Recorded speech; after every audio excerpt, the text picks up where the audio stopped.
नमस्कार. मी मंदाकिनी गुरव. मी आपल्या सर्वांचं आवडतं यूट्यूब चॅनेल ज्योती इंडेजमध्ये तुम्हा सर्वांचं स्वागत करते. श्री स्वामी समर्थ. जय जय स्वामी समर्थ. श्री स्वामी समर्थ.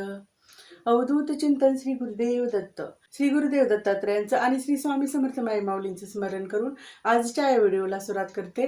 आजचा जो हा व्हिडिओ आहे, या व्हिडिओमध्ये मी काय बोलणार आहे हे तर तुम्हाला टायटलवरून समजलंच असेल. आजचा जो हा व्हिडिओ आहे, या व्हिडिओमध्ये मी तुम्हाला उपवास, व्रतवैकल्य, पारायण, पूजापाठ केल्यामुळे आपल्याला काय मिळतं हे थोडंसं या व्हिडिओमध्ये मी तुम्हाला सांगण्याचा प्रयत्न करणार आहे. हा जो मी व्हिडिओ केलाय ना, तो व्हिडिओ शेवटपर्यंत बघा आणि कमेंट बॉक्समध्ये श्री स्वामी समर्थ असं नक्की लिहा.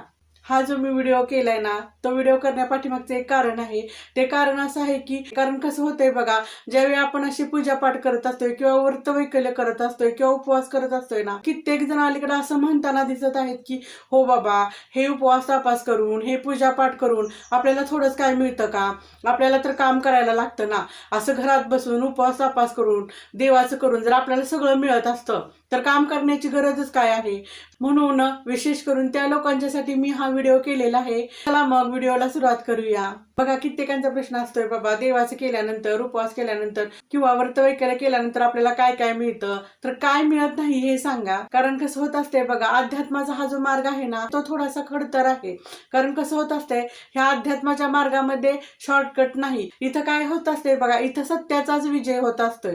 बघा, आपल्या हिंदू धर्म संस्कृतीमध्ये ही व्रतवैकल्य करणं, उपवास करणं, देवाचं करणं हे कसं आहे बघा, पूर्वीपासूनच चालत आलेलं आहे. हे जे अध्यात्माचं ज्ञान आणि नॉलेज आहे ना, हे पूर्वीपासूनच आपल्या संस्कृतीनं आपल्याला वारसा हक्कानं आपल्याला दिलेलं आहे. हे जे आपण देवाचं करतो किंवा उपवास करतो किंवा अनेक व्रतवैकल्य, पारायण करतो ना, हे जे आपल्या संस्कृतीमध्ये आहे ना, हे आपल्या संस्कृतीमध्ये पूर्वीपासूनच चालत आलेलं आहे. हे असं देवाधर्माचं केल्यामुळं किंवा व्रतवैकल्य केल्यामुळं काय होत असते, आपण गुणी व ज्ञानी बनत असतो. ही जी आपली भूमी आहे ना, ही आपली भूमी रामांची, श्रीकृष्णांची, विठोबा माऊलीची, देवादिकांची, साधूजनांची, गुरुजनांची आहे. बघा, ही आपली जी संस्कृती आहे ना, ही आपली संस्कृती कधीही आपल्याला काहीही चुकीचं देणार नाही. आपला जो इतिहास आहे ना, तो आपला इतिहासही आपल्याला हेच सांगतो. आपण हे जर असं व्रतवैकल्य केलं, उपवास तापास केले ना, तर त्यामुळे काय होत असते, आपलं जे मन आहे ना, ते आपलं मन खंबीर बनत असतं, आपलं मन निर्भीड बनत असतं. आपण काय करत असतो बरं, आपण कोणत्याही कामाचा हेतू मनात धरून असं ज्यावेळी व्रतवैकल्य करतो आणि उपवास तापास करतो ना, त्यावेळी आपलं जे काम आहे ना, ते आपलं काम लवकर पूर्ण होत असतं. आपलं जे मन आहे ना, हे आपलं मन सतत कार्यरत राहत असतं, सतत आपल्याला त्या कामाची आठवण करून देत असतं. व आपण असं केल्यामुळे काय होत असतंय बरं, आपण असं केल्यामुळे त्या कामामध्ये आपली त्रुटी राहत नसते. आपलं जे ते काम आहे ना, ते काम लवकर पूर्ण व्हायला मदत मिळत असते. बघा, हे व्रतवैकल्य, उपवास तापास केल्यामुळे काय होत असते बरं, ह्याचा जो फायदा आहे ना, तो आपल्याला तर होतोच, त्याचबरोबर आत्ताची पिढी आहे ना, त्या पिढीलाही होतो. त्याचबरोबर आपल्या येणाऱ्या पिढीलाही याचा फायदा होत असतो. आपल्या घरातील जी लहान मुलं आहेत ना, त्या लहान मुलांच्या मध्ये संस्कार रुजत असते, ती गुणी व ज्ञानी बनत असते. त्याचबरोबर त्यांच्यामध्ये प्रत्येक गोष्टीसाठी संयम निर्माण होतो, त्यांच्यामध्ये खंबीरपणा निर्माण होतो. ती आहेत ना, ती ज्ञानवान आणि गुणवान बनत असते. त्यांच्या मनामध्ये इतरांच्या विषयी आदर निर्माण होतो. त्याचबरोबर इतरांच्या विषयीची सहकार्याची भावना आहे ना, ती सहकार्याची भावना वाढीस लागते. यासारखे कित्येक चांगले गुण त्यांच्या अंगी निर्माण होत असते. हे उपवास करणं, पारायण करणं, व्रतवैकल्य करणं, देवाची पूजा करणं, हे काय आहे बरं, हा एक वसा आहे. आणि जो कोणी हा वसा घेतो ना, तो तर सुधारतोच, त्याचबरोबर त्याची आहे ती पिढी ही सुधारते, त्याचबरोबर येणारी पिढी ही सुधारत असते. हे जे असे बदल आहेत ना, हे असे बदल जेनेटिक रूपाने होत असते. आता विज्ञानानं पण हे मान्य केलेलं आहे.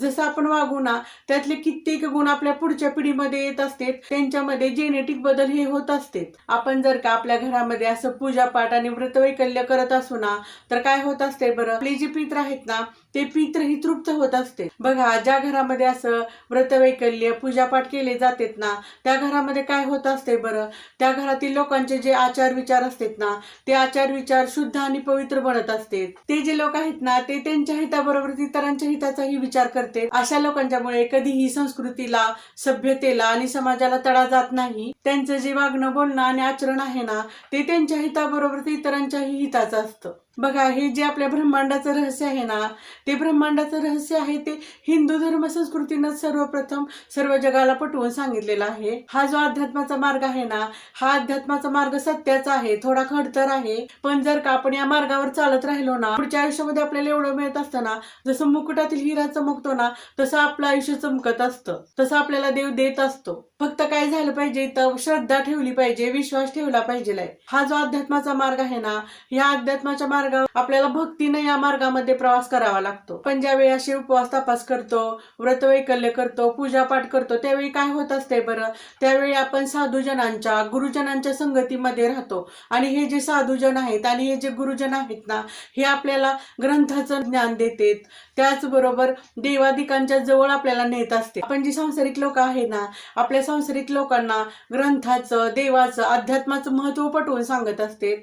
व आपल्याला तसं महत्व पटल्यामुळे आपल्याला काय होत असतं बरं, आपले जे सांसारिक त्रास आहेत ते आपले सांसारिक त्रास कमी होत असते. आपल्यामध्ये विश्वास, आनंद, प्रेम, श्रद्धा वाढीस लागत असते. आपली जी नियोजित कामं आहेत ना, ती आपली नियोजित कामं पूर्ण होत असते, अनेक इच्छा पूर्ण होत असते. म्हणून आपण हे असं व्रतवैकल्य, उपवास, पूजापाठ करावे. अध्यात्माचा हा जो मार्ग आहे ना, अध्यात्माच्या या मार्गामध्ये शॉर्टकट नाही. अध्यात्माचा मार्ग हा थोडासा खडतर आहे, पण याचं फळ कसं होतं, आपल्याला चांगलं आणि चांगलंच मिळत असते. हा जो माझा व्हिडिओ आहे, या व्हिडिओला लाईक करा, त्याचबरोबर चॅनेलला सबस्क्राईब करा. आणि हा जर माझा तुम्हाला व्हिडिओ आवडला असेल ना, तर कमेंट बॉक्समध्ये श्री स्वामी समर्थ लिहायला अजिबात विसरू नका. त्याचबरोबर चॅनेलला सबस्क्राईब करा आणि खालचं जे बेल आयकॉनचं बटन आहे ना, ते बेल आयकॉनचं बटन दाबा, जेणेकरून माझे पुढचे येणारे व्हिडिओ तुम्हाला बघायला मिळतील. मग भेटूया येणाऱ्या व्हिडिओमध्ये. श्री स्वामी समर्थ. जय जय स्वामी समर्थ. श्री स्वामी समर्थ.